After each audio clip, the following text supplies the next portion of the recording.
Smoke has a way of arriving like a rumor. You don't see it at first. You taste it.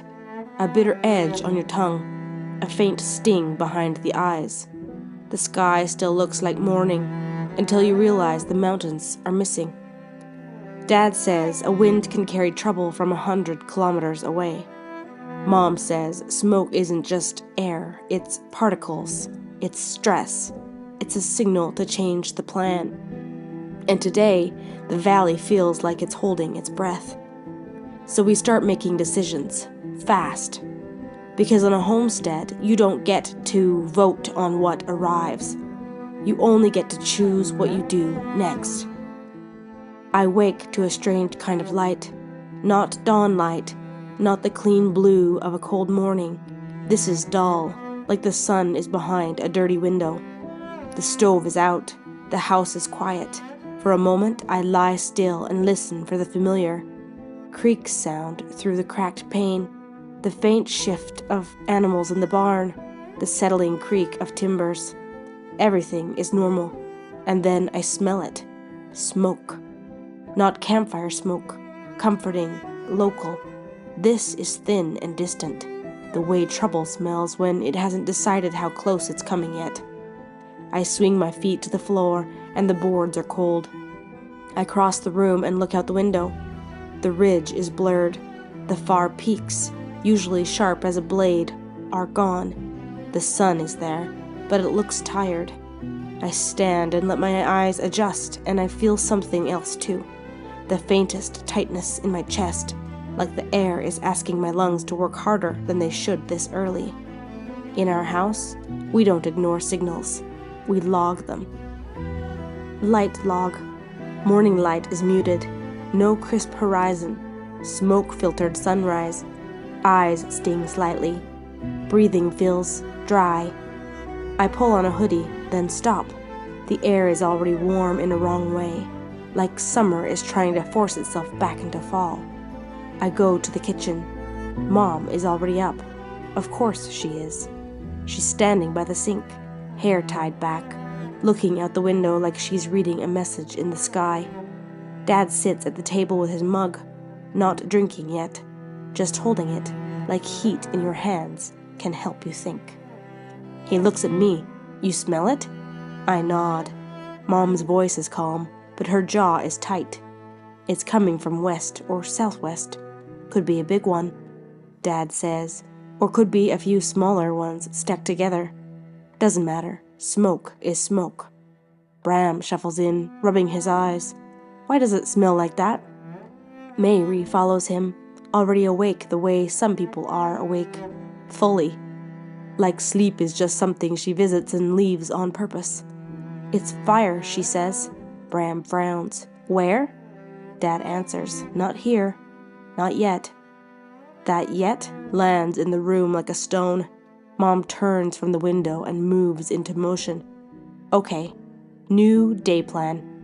She makes it sound ordinary, like we're rearranging chores because a cousin is coming over. That's her gift. She can take a threat and turn it into a list. Windows stay shut, she says. No running, no extra exertion outside. We'll do chores short and efficient. If anyone coughs, you tell me immediately. Bram opens his mouth like he wants to argue, because 9-year-olds think arguing is a kind of power, but Mom's look stops him mid-thought. Dad stands. I'll check the radio and the wind. Ciaran, water, troughs. Quick. Then we talk livestock. I nod and pull on boots. Outside the air is still, and that's the part that makes my skin prickle. No wind. Just smoke slowly thickening like the valley is being filled with something you didn't invite. I move fast through the yard. The smoke smell is stronger near the barn, or maybe I'm just noticing it more. I focus on the troughs and the animals on task that are real and measurable. Goats push toward the door. Sheep blink slow. The cows stand heavy and calm, chewing like the world hasn't changed. The chickens are restless, as if they can sense the wrongness. I feel water, top off feed, run my hands over Juniper's back. She leans into me, warm and solid. The body is an honest instrument, Animals remind you of that. When I step back, I see it. A faint haze in the yard. Sunlight turning gold in a way that doesn't feel like beauty. It feels like warning. I return to the house. Dad has the radio on low. He doesn't need volume for urgency. Mom is laying things out on the counter. Jars, cloth, a small stack of masks, a spray bottle, salt. Mary stares at the window like she's trying to see beyond the smoke and pull the mountains back by force. Dad points to a map on the table, an old paper one with creases and fingerprints. We might have to move animals, he says. Bram's eyes go wide. Move them where? Dad keeps his voice steady. Depends on the wind and what the fire does. For now, we prepare. Mom adds, we also protect lungs. Everyone drinks water. Salt in your water today. Bram makes a face. Salt water? Electrolytes, Mom says, and because she knows the word will snag on him. She adds, it helps you hold hydration. Dad looks at me. You'll do the hard chores. Mary and Bram stay closer. No hero stuff. Mary snaps her head toward him. I'm not a baby. Dad's gaze doesn't shift. No, you're not. That's why you'll do exactly what I say. Silence. Mary swallows her pride like a bitter medicine. She nods once. Mom hands me a mask. If you're out more than a few minutes, wear it. I take it, but I don't put it on yet. My skin hates the idea of covering my face, but my lungs like the idea of not being scraped raw from the inside. This is the kind of day that teaches you something important. Freedom isn't doing what you want. Freedom is being able to adapt without breaking. We split up. I go to the small shed where we keep practical things, tarps, rope, buckets, repair kits. Dad follows, and together we start pulling out gear that means one thing: contingency. Tarps to cover hay, rope to tie gates, a portable pen we can set up quickly if needed, extra water containers, a few jugs of vinegar for cleaning surfaces if ash settles heavy, a headlamp for each person. Dad moves like he's done this before. Maybe he has. He says without looking up, this is why we don't waste summer. I know. He pauses, then adds, this is also why we don't pretend the world is gentle. I don't answer. Not because I disagree, because the truth is already thick in the air. Back at the house, Mom is making what she calls lung support tea, but she never claims it's magic. She makes claims that are measurable. Warm liquid, hydration, steam, herbs that soothe irritated tissue. She uses mullein, a bit of thyme, and something resinous that smells like forest medicine. She tells Bram to inhale the steam gently, not like he's trying to prove he has lungs. Bram tries to be dramatic anyway. Mary rolls her eyes. Mom catches her eye and says softly, if you feel scared, you can say it. Mary scoffs, I'm not scared. Mom nods, okay, if you feel angry, you can say that too. Mary looks away, because being seen is sometimes worse than being afraid. I take a cup of tea and step to the door. I want to go outside, but Mom's earlier instruction holds, short and efficient. I crack the door just enough to look. The smoke has thickened. Not dense enough to be darkness, but enough to soften everything. The far trees blur. The lake has lost its shine, like someone laid a sheet over it. Dad comes up behind me. Wind might pick up later, or it might not. He nods. If it picks up, it can clear this, or bring worse. That's the thing about nature. It doesn't do fair, it does real. Dad goes to the porch, scanning the sky like he's reading tracks in air. Then he heads toward the barn. I follow. We keep animals calm. That sounds simple until you realize calm isn't a switch you flip. Calm is an environment you create. Dad opens vents, but not fully, just enough for airflow without inviting smoke. He checks the water again. He moves hay around from any place where a stray ember could cause trouble. He positions buckets and a hose line like he's setting chess pieces. Then he says, if we get ashfall, we bring the goats in the barn fully. Sheep too. Cows stay in the lower pasture where it's less timber. I nod. We don't have endless options. We have a few good ones, and we make them count. A sound cuts through the quiet, a vehicle in the distance. That's unusual. We're not near a busy road. People don't pass our way unless they mean to. Dad's shoulders tighten. He looks toward the driveway. A truck comes into view, slow, careful, like the driver is watching the air as much as the path. It stops near the gate.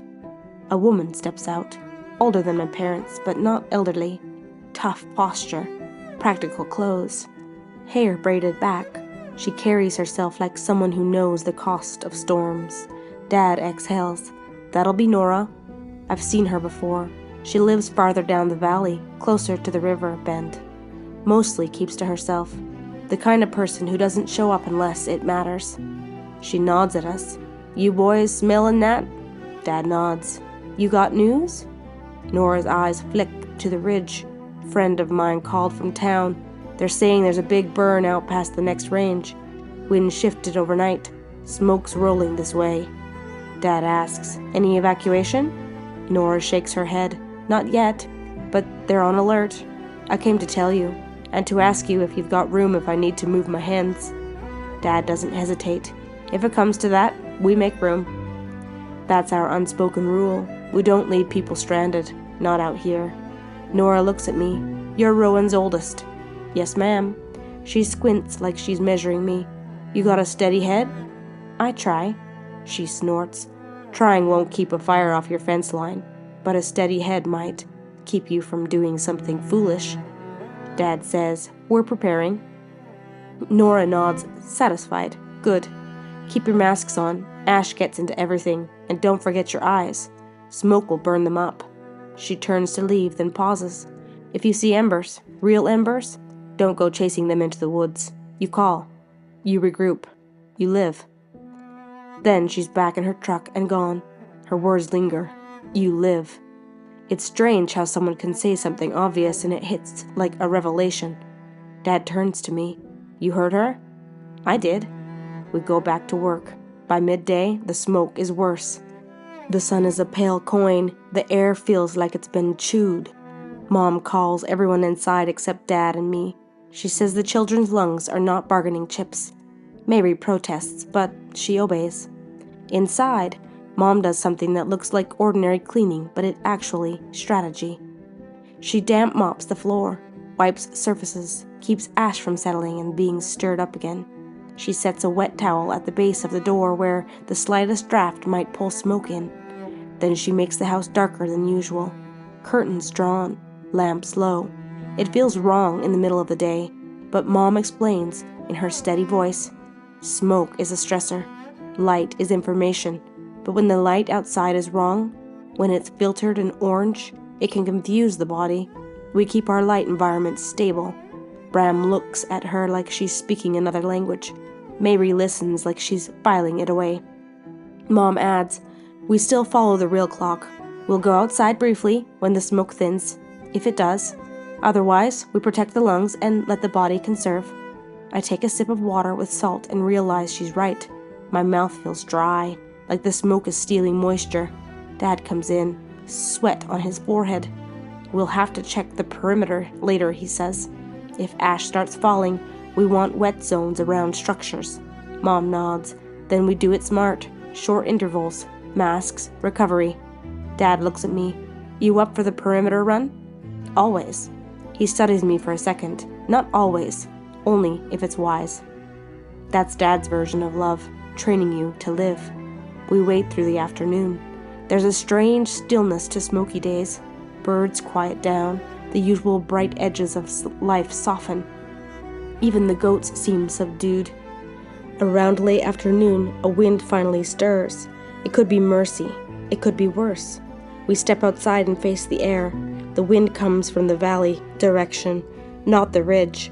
It pushes smoke sideways for a moment, and suddenly the outlines of trees sharpen again. I breathe and feel my chest loosen slightly. Dad says, now, perimeter. We move quick. We check fence lines, clear dry debris near the barn, wet down a ring around the house with a hose. We fill extra buckets and place them in strategic spots. It's not dramatic or cinematic. It's preparation, the oldest kind. Then, as if the valley wants to remind us not to get comfortable, ash begins to fall. Not thick or snow-like, but fine and sparse, drifting down like gray insects. Bram comes to the door and stares at it. Is that... Mom's hands rests on his shoulder. Yes. Mary's face is pale, but her eyes are steady. Dad looks at the ash like a man watching a stranger approach.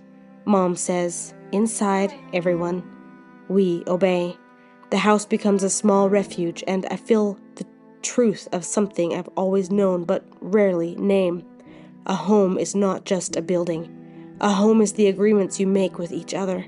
We eat a simple supper early. Broth, fermented vegetables, a slice of sprouted bread.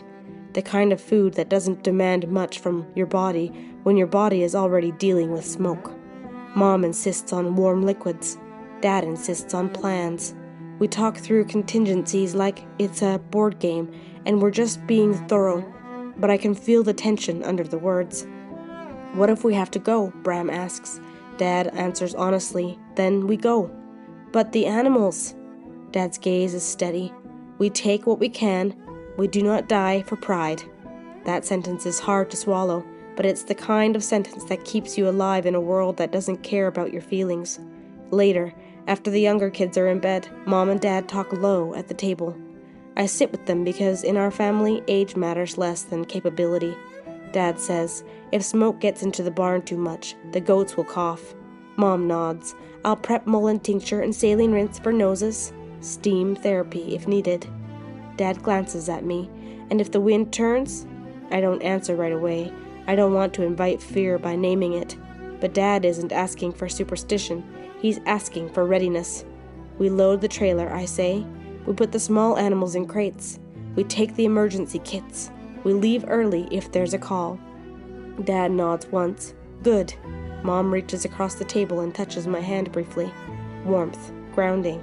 A small human moment in a day filled with particles and plans. Before bed, I step onto the porch alone. The smoke is still there, but the wind has thinned it slightly. The stars are hidden. The valley is quiet. I breathe through my nose, slow and a way Mom taught us. Nose breathing filters, warms, and humidifies. It's not just calm down advice, it's physiology. I can feel my body wanting to tense, wanting to stay on alert. I let the tension exist, but I don't let it drive. I look toward the ridge. The bees are up there somewhere, in their cedar seam, working like the world is normal. Maybe that's the lesson. Life continues. You continue. You don't collapse just because the sky changes. The rule of the ridge. When the air turns hostile, don't prove toughness. Prove wisdom. I go inside and close the door gently. Tomorrow, we'll wake to whatever the wind decides to bring. Maybe clear sky, maybe thicker smoke, maybe news that changes everything. But one thing is already certain. The valley taught us today that preparedness isn't fear. Preparedness is love, made practical. Next time, we enter the quiet work that nobody romanticizes. The butchering day, the smokehouse, and the old vow that keeps a family alive through the winter. Waste nothing. Honor everything. Because out here, survival isn't a mindset. It's a practice. This is Homestead life in the Kootenays. Adapting fast, conserving energy, and staying grounded in what keeps the body well. Real food, seasonal living, and respect for light, dark, and the rhythms that govern strength. Created and narrated by Chelsea Blackmore. This story is developed with AI assistance.